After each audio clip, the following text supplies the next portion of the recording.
then the Hunter bill, which was signed by the president on the 26th of October, mandating 854 miles of double fence, not that scraggly little fence you show on CNN all the time, Wolf, that people get across so easily. If they get across my fence, we sign them up for the Olympics immediately. We've got a big fence. But 854 miles of double border fence was mandated to be constructed. Homeland Security has $1 billion cash on hand. It's been 6 months and they've done 11 miles. So this administration has a case of the slows, and I think they slowed the fence down so that they could come out with the amnesty at the same time, put the two together, and the Bush, McCain, Kennedy bill would then be accepted by conservatives and liberals alike. It's a bad bill. Thank you, Congressman. Senator Brownback,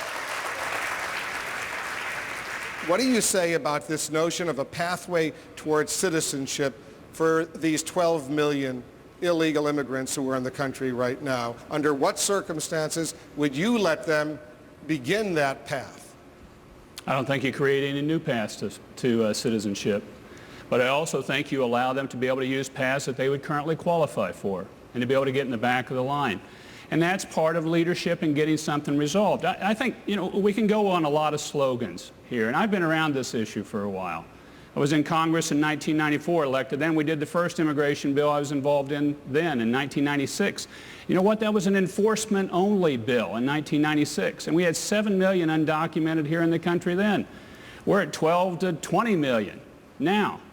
The point of saying that, and my colleagues and people up here, everybody is concerned that we get something done and get something right.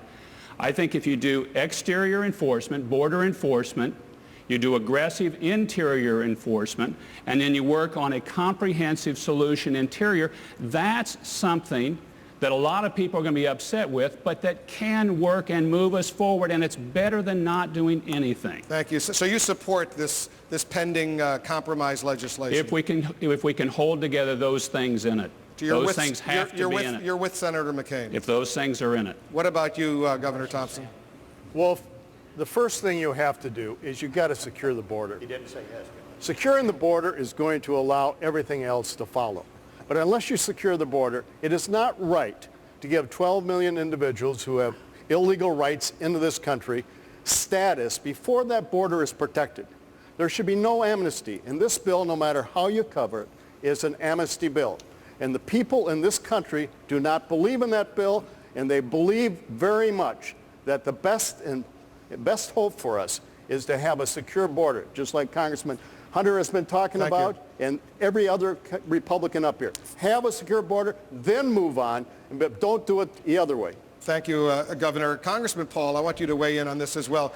I believe, and correct me if I'm wrong, you voted to support that 700-mile fence along the border between the United States and Mexico. Did you? I did. What about Canada? Is there a need for a similar fence along the border between the United States and Canada? No, because that bill, probably the fence was my weakest reason for doing that. But for other reasons, to enforce the law was important.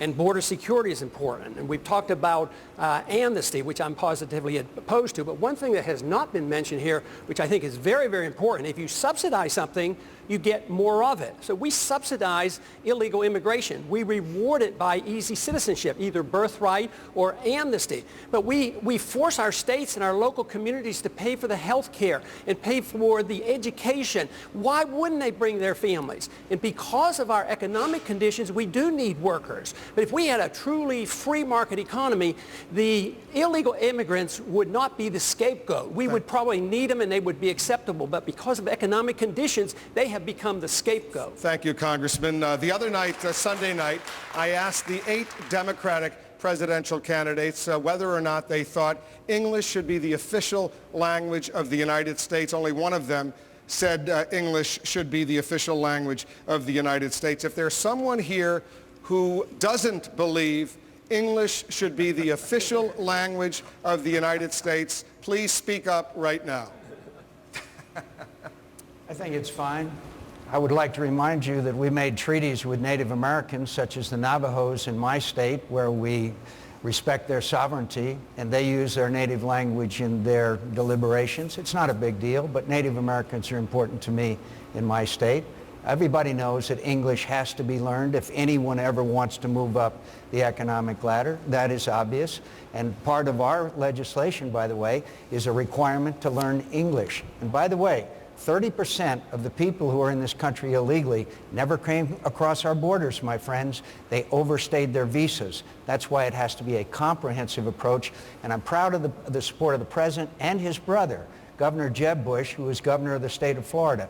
People who have to deal with this issue every day understand we have to act, my friends, and we can have our own ways to improve it, but if we don't address this issue, we are going to pay a heavy price, because something bad could happen when 12 million people are in this country illegally, 2 million of them haven't committed serious crimes. I see people raising their hands, but the question was, I'd only like those to speak up who believe that English should not necessarily be the official language of the United States. Is there anyone else who stands with Senator McCain specifically on that question? All right, we're going to go back to Scott. Go ahead, Scott. Wolf, if I've got, Scott, go ahead. We'll in my district, can I speak up also? You'll have an opportunity. Go ahead. Okay. This question's for Governor Gilmore.